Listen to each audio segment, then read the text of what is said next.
సదాశివసమారంభాం వ్యాసశంకరమధ్యమాం అస్మదాచార్యపర్యంతాం వందే గురుపరంపరాం. ఈ విశ్వావసు నామ సంవత్సర శివరాత్రి విశేషంగా జరుపుకోబోతున్నాం. ప్రతి సంవత్సరం ఉండేదే కదా అనిపించవచ్చు, కానీ ఈసారి అహోరాత్రం కార్యక్రమాలు ఏర్పాటు చేశాం. అంటే ఉదయం 9 గంటల నుండే ఈ అల్కాపురి పార్కులో స్త్రీ పురుష వయోవర్గ వర్ణలింగ భేదములు లేకుండా సర్వులు అభిషేకం చేసుకునేటువంటి అవకాశాన్ని కల్పిస్తూ, అలాగే కంబంపాటి బ్రదర్స్ అని విశేషమైనటువంటి పేరు ప్రఖ్యాతులు సంపాదించినటువంటి అభినవ లవకుశగా బిరుదాంగితులైనటువంటి వారి చేత భజన, బృందగానము, సంకీర్తన ఇత్యాది కార్యక్రమాలు కూడా ఏర్పాటు చేయడం జరిగింది.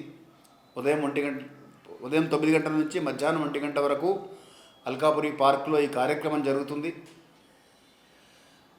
ఇందులో సర్వులు పాల్గొనవచ్చు, స్వహస్తాలతో అభిషేకం చేసుకోవచ్చు, శివనామం చెప్పవచ్చు, కాసేపు శివతత్వం గురించి కూడా తెలుసుకోవచ్చు.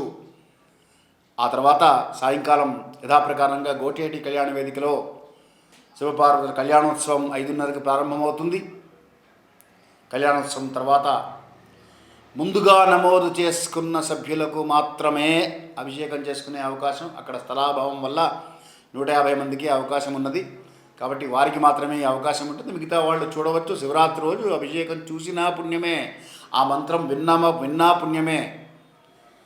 శ్రవణం, కీర్తనం, మననం, విష్ణుస్మరణం, పాదసేవనం అన్నారు కనుక ఎలా చేసినా పుణ్యమే. ఆ తర్వాత జాగరణ, భజన తెల్లవారులు ఉంటుంది.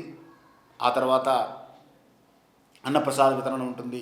ఈ కార్యక్రమంలో మీరందరూ కూడా సకుటుంబంగా పాల్గొని ఆ పరమేశ్వరుడి, విశ్వేశ్వరుడి కృపకు పాత్రులై మీ జీవితాన్ని ధన్యం చేసుకోవాల్సిందిగా మీకందరికీ కూడా విజ్ఞాపన చేస్తున్నాను, ఆహ్వానం పలుకుతున్నాను.